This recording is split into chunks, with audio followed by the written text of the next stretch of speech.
If we haven't met officially, I am the other half of Banks Graphic Design. I'm Cody's wife. I do get a whole lot, oh, you're Cody's wife. And I'm fine with that. I'm down with that.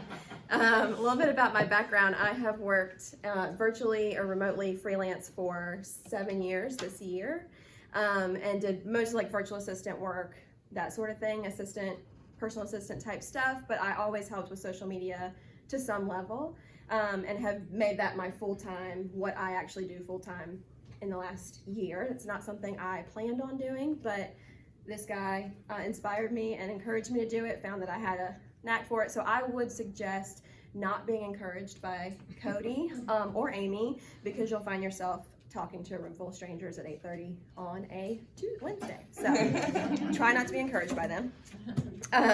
So I actually got my first big girl job through social media, through someone I met through social media. And I believe it's a really great tool and it's something that small business owners shouldn't be stressed out about. Like, you guys have 1,000 things on your plate. Social media shouldn't be something that's stressing you out. So I've tried to find ways to make it sustainable and attainable for small business owners. It's not something that you dread, because I really hated social media when I came on with Cody, having to do ours, and have just found some ways to make it hopefully a lot more sustainable and easy. So I'm gonna give those to you today. So you have printouts in front of you. I wanted to give you everything because it's really hard to condense some tips in 15 or 20 minutes. So you have it all here. I'm gonna blow through this because I have very limited time, but you have it all here to reference after this. So let's start with, I'm gonna get some water. Okay, so first of all, let's talk about what social media even is. It was originally created actually in 1997, and the first platform was called 6degrees.com. Do any of you guys remember that?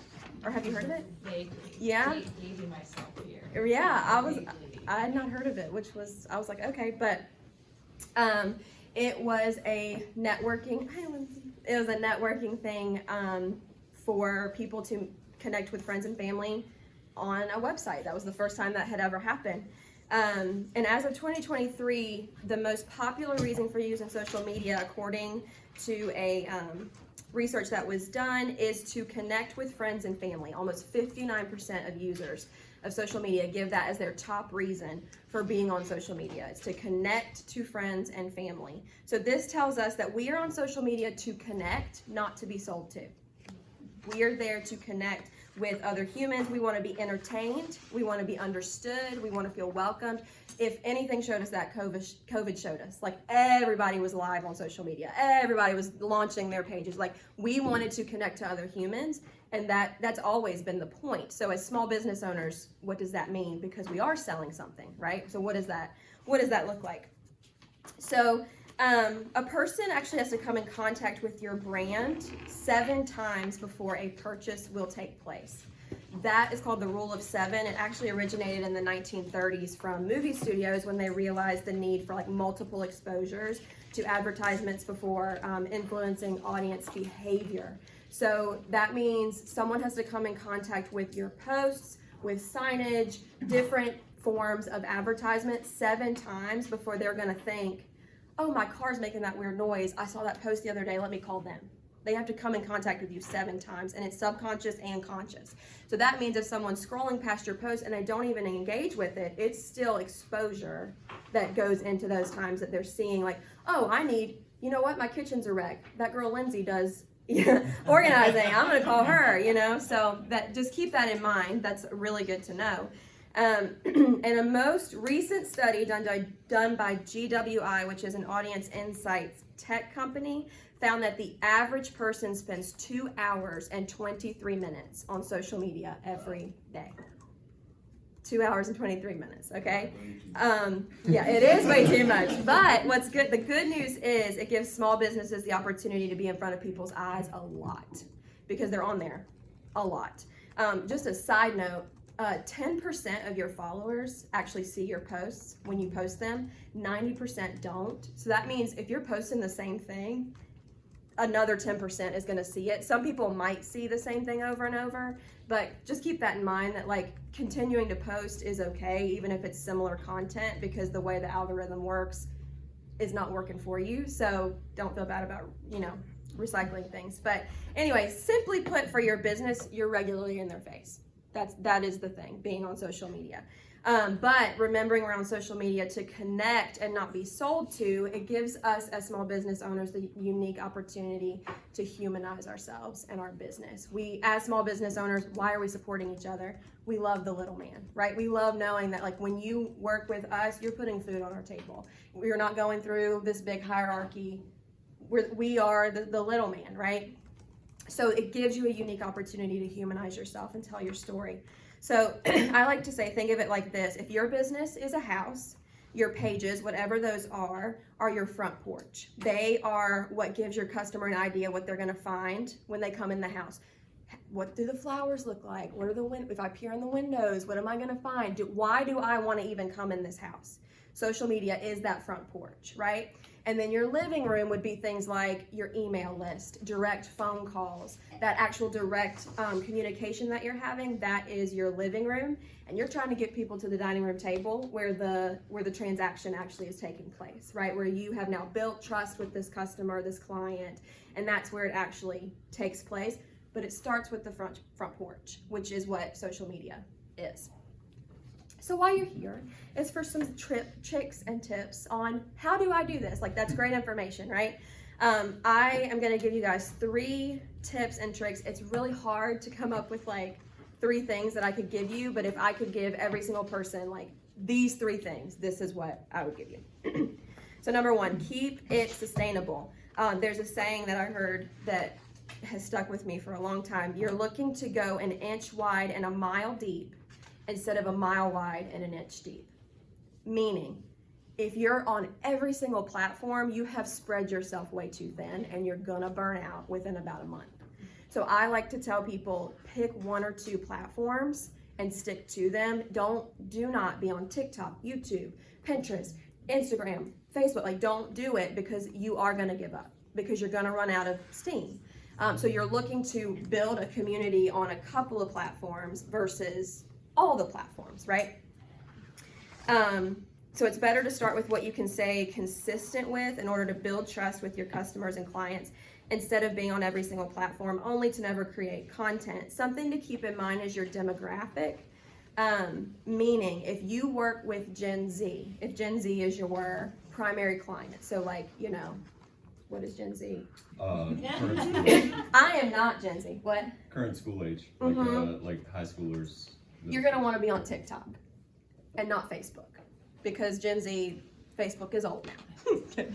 We know our primary demographic is 35 and older. Most of our business comes from Facebook and Instagram. So keep in mind, like, who is your ideal client? What is their age range? Even YouTube for 35 and older is okay, but Pinterest, TikTok, apps that I don't even know about as a social media manager, is for the younger demographic. So my sister-in-law, who's 16, was like, Kirsten, aren't you on Be Real? And I was like, yeah. what is Be Real? But then a week later, she was like, no one uses that anymore. Yeah. A week later, I was like, I got Be Real. She was like, Kirsten, that's so old. Like, nobody's on it anymore. So anyway, so know your demographic. Number 2, know what you care about. I harp on this a lot. If you do not care about what you're posting, neither will your reader. Now, does that mean it needs to be some deep, meaningful, here's my life story every time? No, but would you stop for what you're posting? Would you stop scrolling and check it out? If it was your friend, you probably would, right? Like, it's okay. It doesn't have to be amazing every time, but you want to care about what you're putting out there. And the way that you do that is starting by narrowing down what you value. Every client Cody and I work with, we start with their values. Like, no matter what project we're doing, we start with their values. I've given you on the other side of your printouts a values clarification sheet. There is instructions on how to go through that and how to narrow down what you value to about 5 values. And this is just kind of like the way that you do business, why you do what you do, right? What you care about.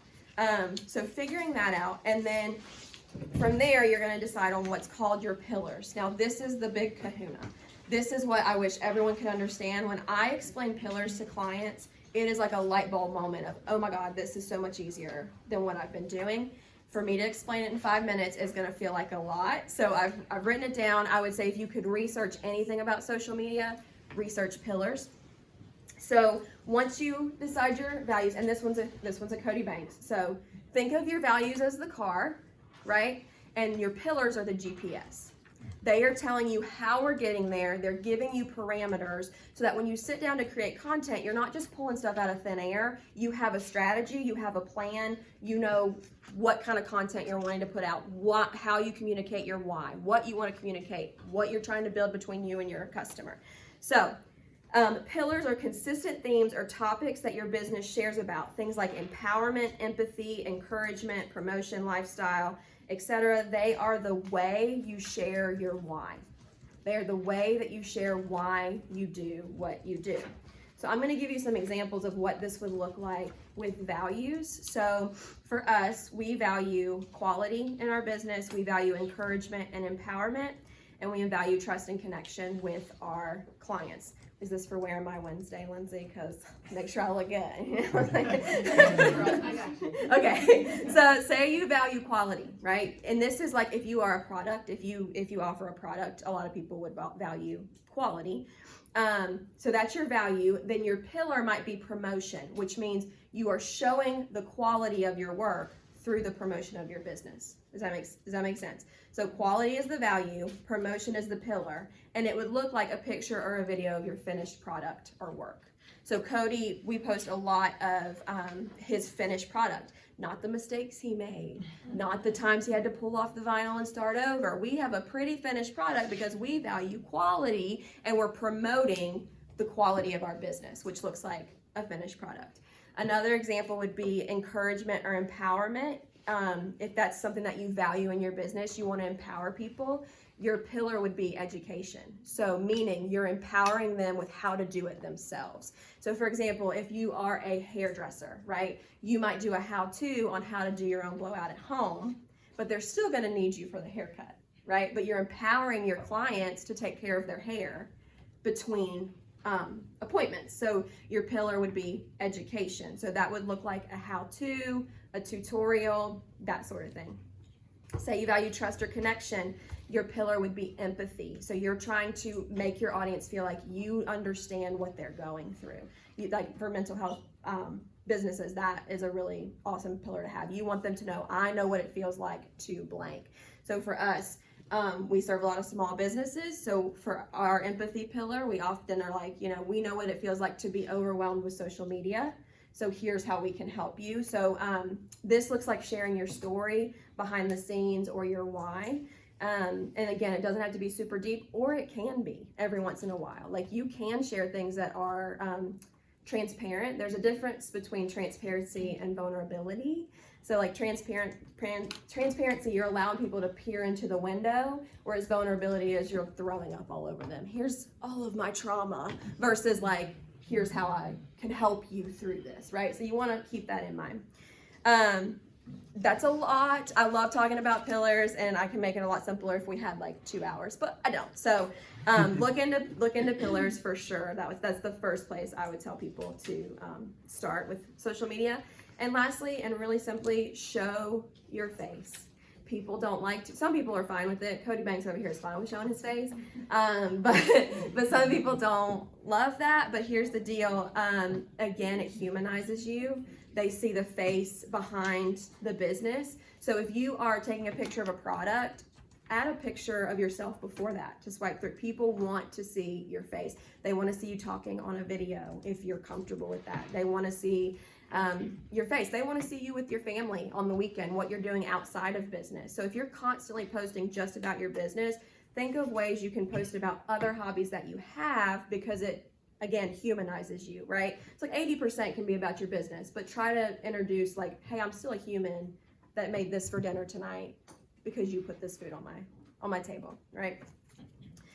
I have written down some frequently asked questions. Should I go ahead and go through those, Amy, or open it up for questions now, or? If you want to go through the FAQs and then Okay. we'll open it. Yeah. All right, cool. So this is what I am asked the most. How often should I post and when should I post? That's the most often asked question. Knowing the best time of days of the week to post is going to take some consistency, like you being consistent on social media, meaning you're posting regularly, for you to look at your analytics and things like that to know when your customers are engaging with you the most. But as a general rule, you're just looking for consistency. You just want to be consistent. And that can look like I post Monday, Wednesday, Friday between 1:30 and 4:30 p.m. It does not have to be I post every day at noon. Like this is when I, there can be some flexibility. But for us, we post 3 times a week. That's our goal. And generally in the afternoons, Monday, Wednesday, Friday. Like that's kind of our goal. And remember that the quantity of posts depends on what you feel able to commit to, but I will harp on this forever. Remember sustainability first. So even right now, if you were to write down, okay, I feel like I can post this many times a week. If you write, I think I can do 3 times a week, do 2. Subtract 1 or 2 from that and do 2. If you feel like you can do 1, awesome, like stick with 1 time a week. You're gonna hear other like gurus say you need to be posting 7 times a week at this time, like that. Some people say that, but then when you burn out, then you disappear off social media. So choosing what feels sustainable to you. If you're like, you know what, I think I can do 5 times a week, my suggestion would be commit to 3. So you're just looking for consistency, and knowing like what time of day notice like when am I getting the most likes, when am I getting the most comments, when am I getting, our conversations, it's not all about likes and comments. If you see someone in public, often they'll say, hey, I saw your post and really liked that. They didn't comment or post, anything, but they are seeing what you're posting, whether they engage or not. So don't be discouraged by things like likes, comments, things like that. And I also wanted to mention, I didn't write this down, but when you have lower followers, you actually have a higher engagement rate. It's really easy to get people to engage the less followers you have. And then when you get above about 1,000 followers on Instagram, your engagement rate, meaning how many people are actually engaging with you, plummets because of the algorithm. They don't push out people that have more followers. So I say that to encourage you. We have 140 followers on Instagram, and we get a ton of engagement through Instagram, even though we don't have thousands of followers, right? So don't ever be discouraged by low numbers, because it's not really about that at the end of the day. It's about closing a deal. Okay, second question. What tools or resources can help me manage my social media presence more efficiently? There are a ton of tools out there. Ones that I know of are things like Planoly, or Planoly, whichever way you say it, Hootsuite, and then Meta, which is just the Facebook app. I use Google Workspace. I don't use any of these fancy apps. I use Google Sheet, Google Doc, Drive. That's what I use. That helps me keep it organized. We do not pay for a subscription for any of our clients for like fancy web tools. We use Google Drive. So you find what works for you, but it's worth checking these out. Like Planoly is pretty cool. I don't have a ton of experience with Hootsuite, but it's out there if you want to check out. This is for like scheduling, putting all of your content in a place to live, that sort of thing. But something to remember is these apps, Instagram, TikTok, Facebook, are designed to keep people inside of them. We're the product when it comes down to it of these social media apps, and they're designed to keep you inside of them. So the more you can post manually and create content inside of Instagram, Facebook, whatever, the better the content does. They favor content that is created inside of the app. What do you mean? How do I, what's creating inside? Inside. So like if you're making a reel, if you're making a video, you upload it to Instagram, and then you're using Instagram to edit that video. You're not using another app to edit your video and make it look pretty and then post it. You're using whatever tools Instagram has to edit, or whatever tools, I don't use Facebook's tools, but whatever tools Facebook has, you're using whatever tools that app offers. Does that make sense? Yes. So try to stay inside them as much as you can. Okay, how do I integrate social media with my overall marketing strategy? This is like Cody's sweet spot, but I'm gonna answer as much as I can. You wanna stay on brand, meaning you're using consistent colors, fonts, a consistent photo editing plan. This does not have to be major. Like, some people are gonna look super cool on social media, but generally speaking, you just wanna use like the same type of verbiage, the same type of fonts, the same type of edit. Like if you don't do all black and white photos, but if you were to do all black and white photos, you want to stick with that theme. So you just want things to look cohesive and that sort of thing. If your goal is to stick with your marketing strategy, it might not be, and then throw all this out the window, just ignore this. But take some time to research what sort of words and phrases your audience, your ideal client, your ideal customer are using and what they respond to. So for example, we can Google, what are the most asked questions about branding for a small business? And you're gonna, a simple Google search, you're gonna get the questions that are most Googled, and then we can create posts based on those questions because that's our ideal demographic. Does that make sense? Mm-hmm. So if you're a real estate agent, what are the most Googled questions about buying real estate in Culpeper? And then you've got content for days, like ideas right there, because that's what people are looking for.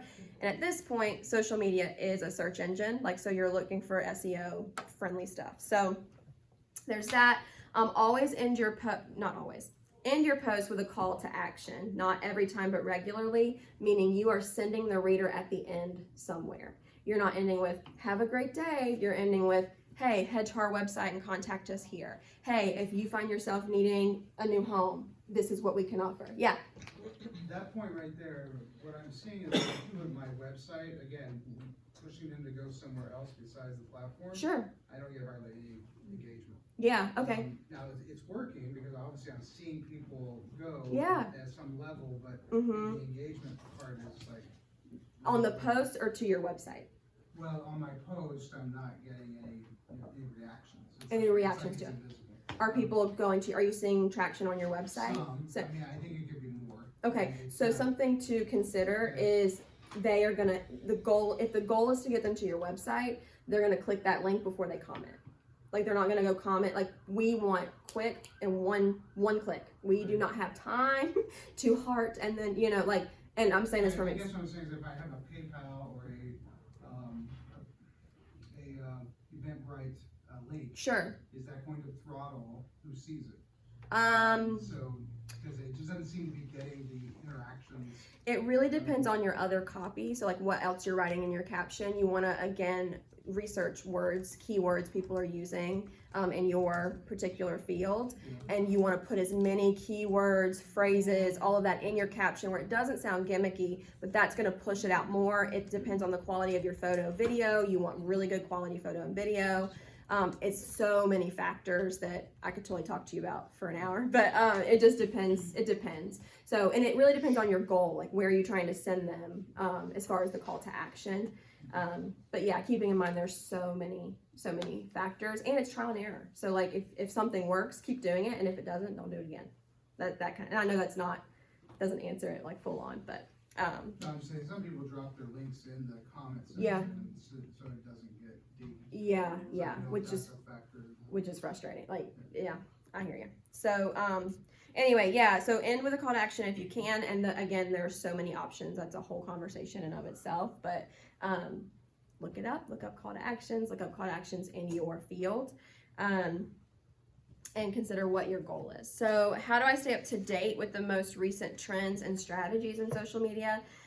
Follow people in your same industry that you like and are inspired by, and like what makes you inspired by them. Don't copy them, but be inspired by them. How do you make that thing your own? Like if you see something like, oh cool, I really like that. How do you make it yours? That goes with colors, ideas of like how they made videos, whatever it is that you are inspired by people in your own industry. Follow them. That's not, there's nothing new under the sun, right? So like try to create it, make it your own, but don't feel, like a fraud because you're being inspired by another business that does your same thing, right? So that's one way.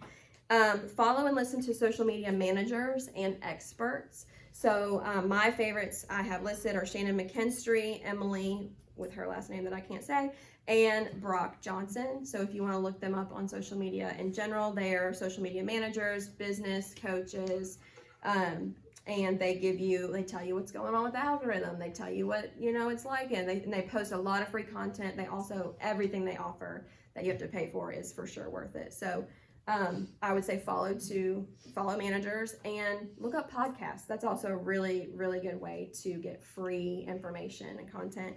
And shameless plug, join our I Hate Social Media Club. So most of my clients have said something to the extent of, I just hate social media. Literally, every single one. And so I told Cody, I was like, what if we started a club called the I Hate Social Media Club? And he was like, love it. Branded, beautiful. We're doing it. And I do monthly workshops like this, but longer form of like diving into things like call to action. The last couple have been like pillars. The first one is completely about pillars for an hour. We talk about that, and then like the actual mechanics of how to create content and that sort of thing. So my goal is to make an affordable option for people who can't hire full-on managers, and teach you how to make it sustainable in a consistent way. So that's monthly workshops. We can talk more about that. I think Cody put a little QR code so you can just scan and join. So anyway, okay, and then questions. I just wrote some questions to ask yourself before hitting post. That does not mean you need to sit here and mull over these every post, but just things to consider, like what problem or pain point am I solving with this post? What pillar does this fall under? So typically you have 3 to 4 pillars. You don't have 10. So if you're going to make content and you're like, does this fall under this, quality or encouragement or empathy? No. Okay, then this needs to be on my personal page, not my business page. It just gives you kind of parameters. It's the bumpers at the bowling alley. Keeps you on track. A really good question to ask is this one post or several posts? So if it is more, depending on your field, if it's really long, what's the word I'm looking for? Right. Encourage more engagement. Make it a series instead of like a really, really long post. Like, because that's going to keep people coming back instead of you put it all in one post. If it's a blog post, make it a blog post. If it's a post, make it a post. So that's just something to ask. Like, hey, could this be a series of some sort? And then does this add value of any kind to the life of my client or customer? Generally speaking, you're looking for posts to connect with, educate, entertain, or empower your audience. So if you can't think of any pillars, use those right there. Connection, education, entertainment, and empowerment. That's what you're generally looking for your audience. And if it's not doing that, it might be better to post it on your personal page. Closing statement, when in doubt, pick being a human. Pick being human, not a business first, a human first, and pick connection. So, thank you for listening. Do you have any questions? Thank you.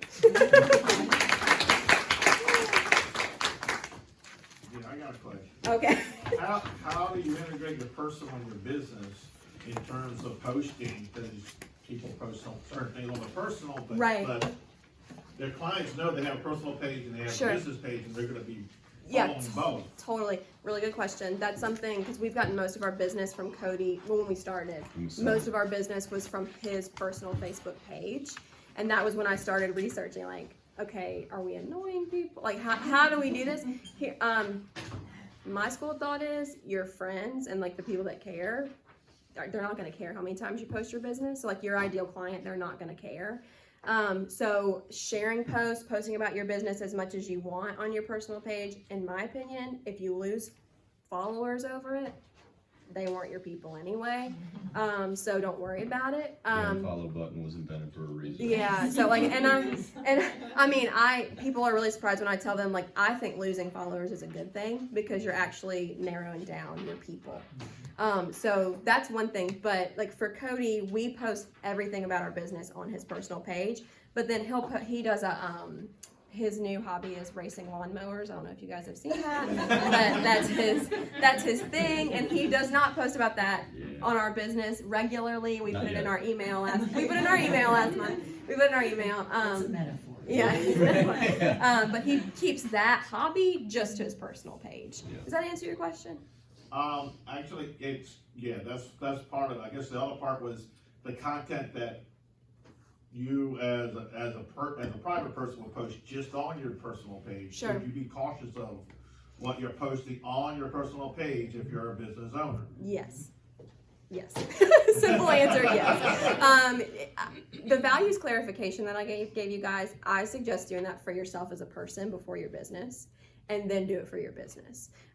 Because you want to live and present yourself in a way that Right.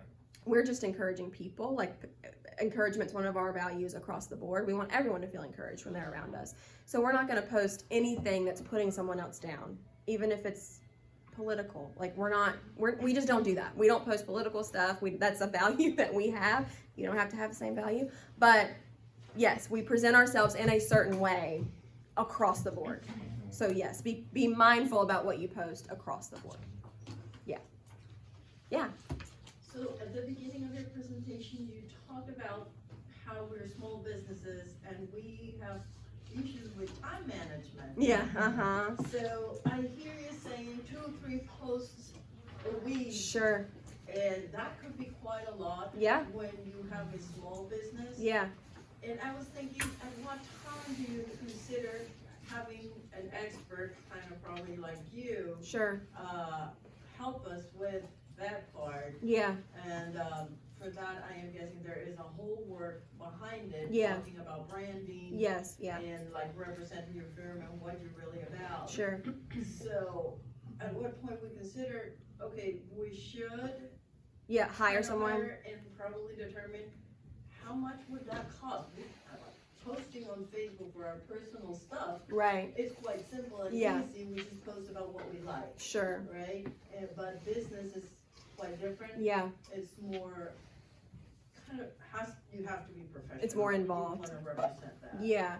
So I want to make sure I understand your question. Like, when do you know it's time to hire on someone to help you with your social media as a small business And owner? How much would that cost? And how much would that cost? Yeah. So it really depends. So like, you could pay someone $300 a month all the way up to $1,500 a month, depending on, that's the kind of the general going rate for social media managers.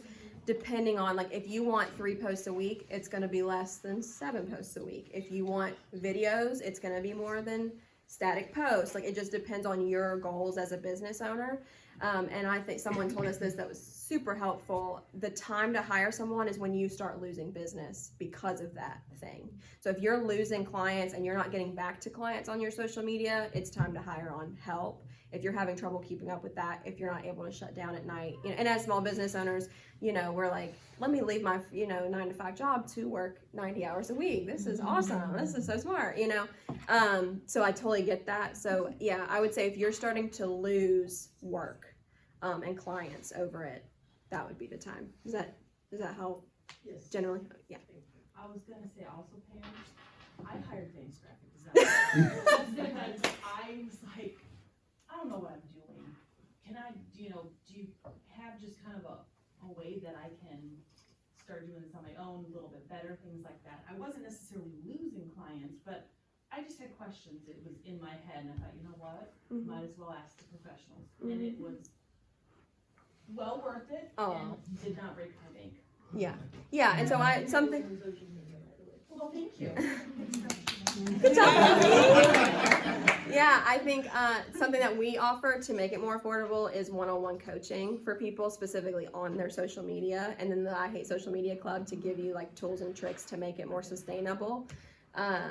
Because it is expensive. Like, people can't afford that manager. I mean, it's like as much as having an assistant for some people. So, yeah, we do offer one-on-one coaching to help you find a sustainable system that works for you. Oh, cool. Yeah. I like that. Yeah. What are your thoughts and opinions on the businesses using the @everyone, @followers? I feel like that. Oh my goodness. Personally, I don't like it. I think it's kind of sleazy. Sorry, but I think. Yeah. To me, you're not a human anymore. You're trying to sell them something, and if they wanted to comment on it, they would. So, if it's something like a major announcement about your business, like something like, "Hey, everyone, I know it's really annoying when people do this, but making it more human, like, I don't like being tagged in this either, but just real quick, I wanted to tell you this." Yeah. Very, very sparingly using. Very, very sparingly. Yeah, is my opinion. But if that's your thing, that's your thing. You gotta be you. I can't get it to work, so I try to I can tell you personally, I ignore it. If I see somebody's tagged everyone, Yeah, so think about how do you respond to it when you see that? That's how people, I ignore it, so, yeah. Yep. Anything else? Okay, Amy, I'm done. Thank you so much. Let me know if you have any questions.